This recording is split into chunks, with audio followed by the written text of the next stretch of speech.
Hey, first graders, we just got off our Zoom session and you guys were begging for more tall. Well, your wish is my command. I'm going to record chapter 15 of Tall for you guys. So, where we last left off, Tall, Millie Tinkle, and Nooms or Noom are all in Troom. And actually, Tall is hidden in Troom. No one else knows that he's there.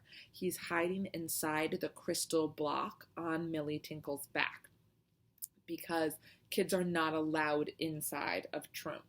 And today is the day that the 5 storytellers are going to try and tell a story that will please the door. And then the golden door will open, supposedly, and the Prince of Troom will be returned. He's been gone for 9 or 10 years, something like that. And if these storytellers are not successful, then they get sent to jail. And there are 5 storytellers, and they each picked a number to decide who's going first and second, third, fourth, and fifth. And Nooms or Noom is going last. And so each of the next chapters, some of the next chapters might be some of those other storytellers telling a story. So let's see. Chapter 15, Repper-Tep-Tep and the Story of Bantagooma. The name of the first storyteller was Repper-Tep-Tep. He was a little short man with a fat, round stomach. On the top of his bald head grew a tuft of gray hairs that stuck straight up in the air. His face was handsome, and his nose was flat. His red eyes were set in 2 narrow slits. All his life, Repper-Tep-Tep had done nothing but tell stories, for he was too lazy to do much of anything else. Nevertheless, he'd learned a great many stories and could tell them well. On this account, he'd been chosen by the king as one of the men who should try to open the golden door. Repper-Tep-Tep did not like this at all. He did not have much courage, and he was afraid of what might happen to him if he should fail.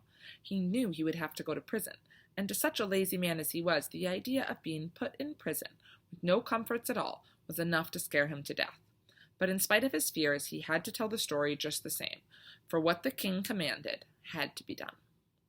He walked straight across the room, and when he got in front of the throne, he made as low a bow as he could, which was not very low because of his fat stomach.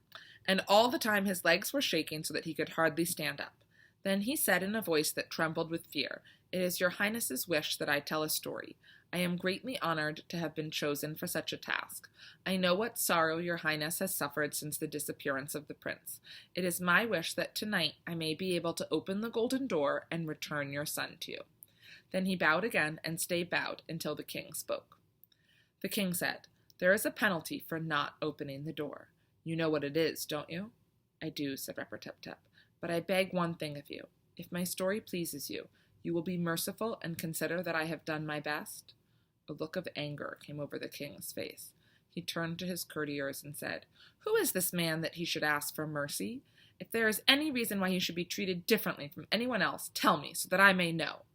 And when none of his courtiers answered him or gave him any reason, the king looked squarely down at Repper-Tep-Tep and said, "There will be no mercy shown. Either you will open the door or you won't. If you do, you will be rewarded. If you don't, you will be thrown into prison. Such are my orders, and they shall be carried out." "I know it," said Repper-Tep-Tep nervously. "I know all that, but—" "There is no but," said the king. "Stop talking and tell your story." "But," said Repper-Tep-Tep again, for he was really too frightened to know what he was saying. "If you say that again," roared the king, "I'll have you thrown into prison this instant. Tell us your story." Then Repper-Tep-Tep drew himself up to his full height and began. At first his voice was unsteady, but soon he forgot all else but the story he was telling. It was the story of Bantagooma. Bantagooma.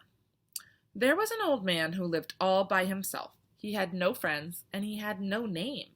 So the people in the village used to call him Num-Neenum-Fundu, which means old, no-name, friendless.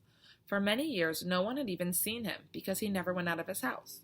Whenever he wanted to eat, he would give his dog the money and send him off to the market. And there was not a person in the village who did not know Bantagooma, the white dog that belonged to Num-Neenum-Fundu. Old Fundu was a miser. Now, you might not know what miser is, but I'm going to read the next sentence, and it's going to help give you that information. Oftentimes, using the context of the sentence or the paragraph or the story can help you figure out what some of those words you don't know mean are. So, Old Fundu was a miser. He had lots of money, but he never spent any more than just enough to keep himself alive. So a miser is someone who has money and chooses not to spend it. The rest of it he kept in a big iron box that was hidden under the kitchen floor. He was so afraid that someone might find out where it was that he never invited anyone to the house. On this account, he lost all the friends he used to have when he was young, and he became very lonely and very unhappy. He was so much of a miser that he never gave his dog any good food. Instead, poor Bantagooma used to eat what his master left on the plate. Then he would curl up in the corner on a dirty old piece of cloth and go to sleep. Often he wished for a nice new bed. Often he dreamed of all kinds of things to eat. But he never complained, for he liked Fundu too much. One evening, Bantagooma went to the market to buy his master some supper. When he was coming home with a bag of meat in his mouth, he passed 2 men standing in the street. One of them said, "There goes Fundu's dog now. Little does he know what's going to happen to the old man tonight." "It wouldn't matter if he did," said the other. "Old Fundu half starves that dog of his. All we'll have to do is give him a little meat, and he won't bother us at all." Bantagooma pretended to pay no attention. He walked by them and on down the street a little way to where there was a tree. Behind this, he dropped his bag and sat down to listen. As he listened, he heard the men talk about how they were going to rob Nun Ninum Fundu. That very night, they planned to break into his house, find the box of gold, and carry it off. When Bantagooma heard this, his one thought was to get home and protect his master. So without even thinking to pick up the bag with the supper, he ran off home as fast as he could go. "Where's my supper?" asked Num Ninum Fundu as soon as the dog came into the house. "What have you done with the money I gave you?" Then for the first time, Bantagooma remembered having left the bag behind the tree. He was very much ashamed. He put his paws on Fundu's knees and licked the old man's hand. He tried in every way he could to let his master know how sorry he was.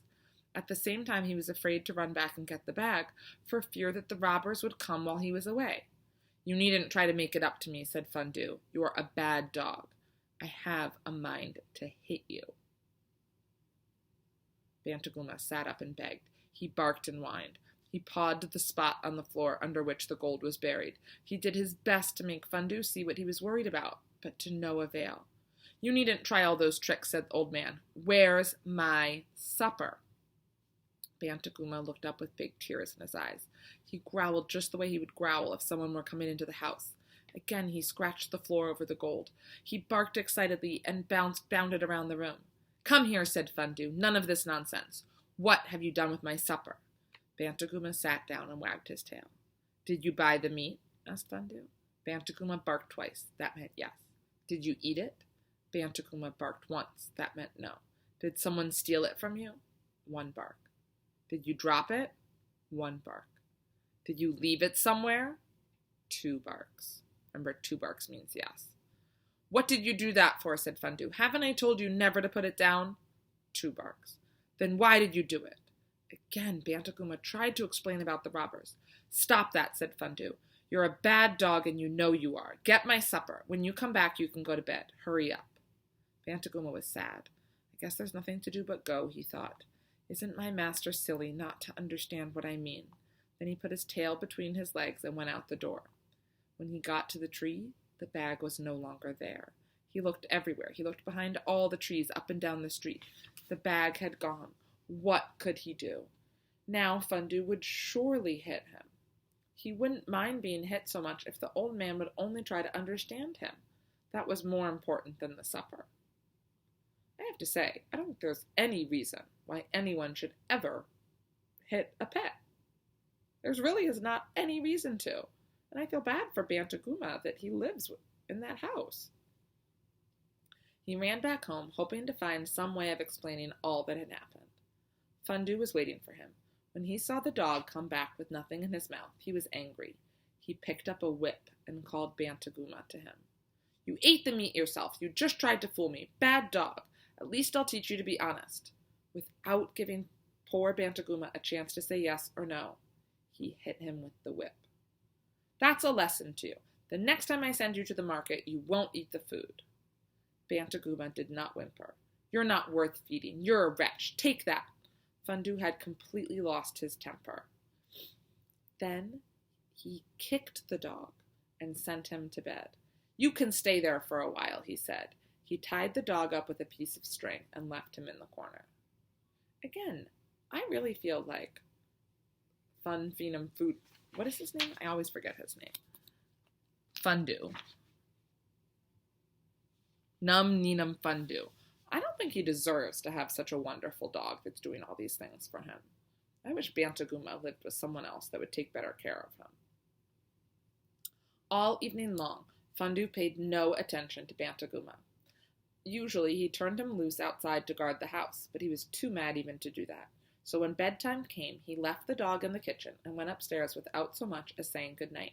As soon as he thought his master had gone to sleep, Bantagooma chewed the string in two and freed himself. He knew that soon the robbers would come, and he had to think of something to do. If he were outside, it would be easy to scare them away, but he had another plan in mind. He wanted to catch them and hold them so that Fundu might see how much he knew. Then, perhaps, his master would forgive him. Quietly, he tiptoed upstairs, and one by one he brought his master's clothes down. He put them all on and sat down in the chair by the fire. There he waited, pretending that he was asleep. Pretty soon he heard two men talking outside the door. Bantagooma must be off hunting, one of them said. Fundu always puts him out at night. If he were around, he'd bark at us. I'm just as glad he isn't here, said the other. The next minute the door was pried open, and in came the two robbers. They each had a gun, and one of them carried a lantern. Bantagooma sat very still where he was. Shh, said one of the robbers, looking at the figure in the chair. There's old Fundu, asleep in the chair. If he wakes up, we'll shoot him. If not, so much the better for us. The gold is somewhere under the floor, said the one with the lantern. Come, let's look for it.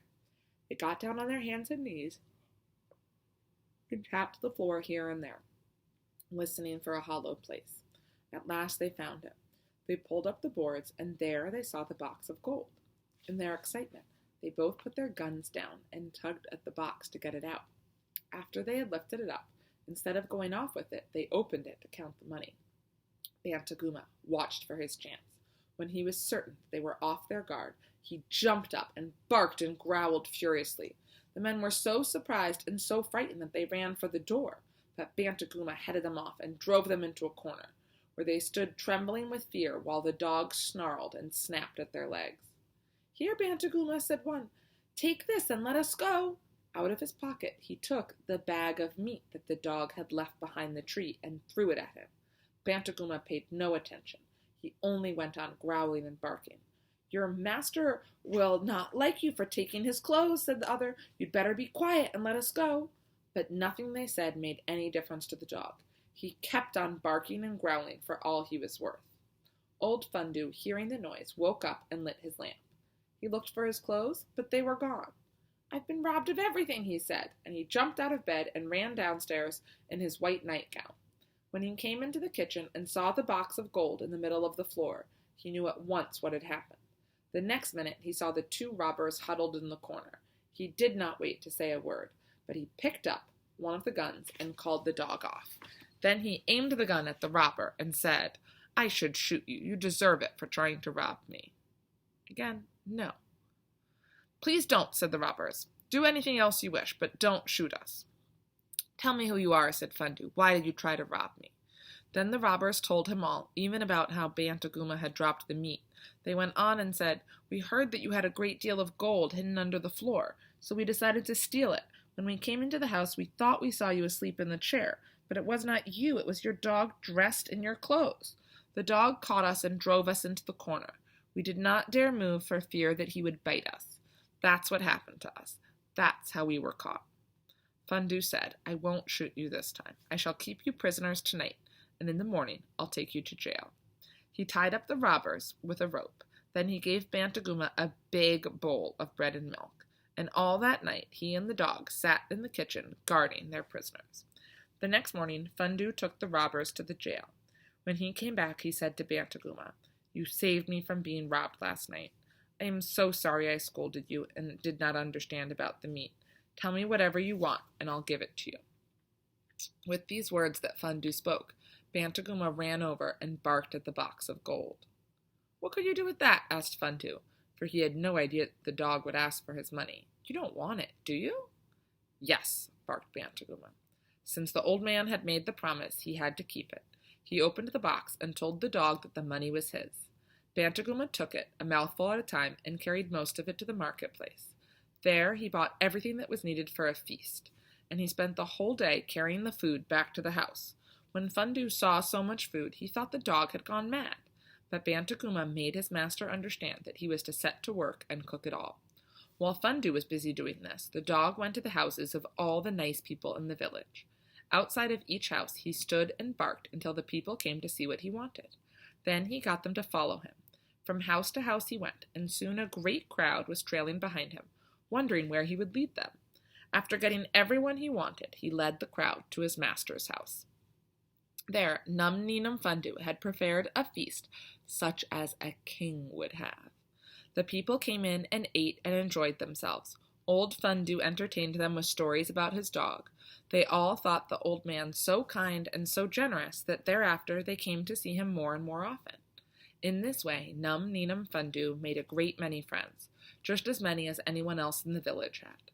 Thus, though he did not have much money, he had a great deal of happiness, and he and Bantagooma are alive today and are the best of friends.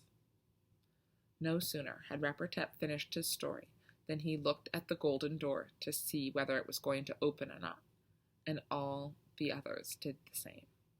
Do you think it's going to open the door? Why or why not? I don't like this story. I didn't like the story because I felt like the poor dog was not treated kindly, and then at the end he became friends with Fundu. I don't know. I think he deserved better. Let's see if it opens the door, though. Everyone looked at the door. However, they waited in silence a long time for something to happen. Nothing did. The door remained fast shut. It showed no sign of opening. At last the king said, "He has told a good story, but so have many others. He has failed to open the door. Take him and throw him into prison." "Please, your highness, grant me mercy," cried Repper-Tep-Tep, kneeling down at the foot of the throne. "I don't want to go to prison." "I know you don't," said the king. "Neither does anyone else." "Please, please don't," he sobbed, crying like a child. "I have done all I could. Be merciful." But the more Repper-Tep-Tep begged and pleaded, the more angry the king grew. He turned to the guards and said, "This man is no sight for me to see. Take him and throw him into prison." Immediately 2 guards rushed forward and seized poor Repper-Tep-Tep. They dragged him out of the room and down the hall, and as they went further and further away with him, his voice could still be heard, crying, "Please, please, don't throw me into prison. Be merciful." They took him on down a flight of stairs to the bottom of the palace, where they opened a trap door and threw him headlong into a dungeon. Then the guards went back to the throne room and stood by the king just as if nothing at all had happened. And that is the end of that chapter. The next chapter is called Chapter 16, Bra and the Story of Tarandar's Secret. And you will have to wait for that one, first graders.